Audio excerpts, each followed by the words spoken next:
অনেক অনেক ধন্যবাদ।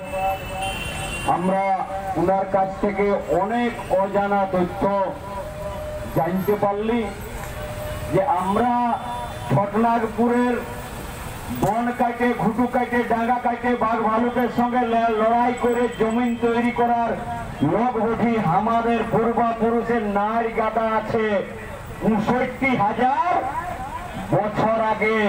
একটা পিঢ়ি যদি ৩০ বছরের হয় তাহলে ১০০ বছরের ৩টা পিঢ়ি। হিসাব করে দেখুন ৬৫,০০০-এ কত পিঢ়ি আগে আমাদের পূর্বপুরুষরা ওই জায়গায় বসবাস করে আছে। আর আজ যারা পড়ে এসেছে তারাই বিভিন্ন জায়গায় ডেপুটেশন দিয়ে বলে যে কুর্মীরা নাকি আদিবাসী নয়।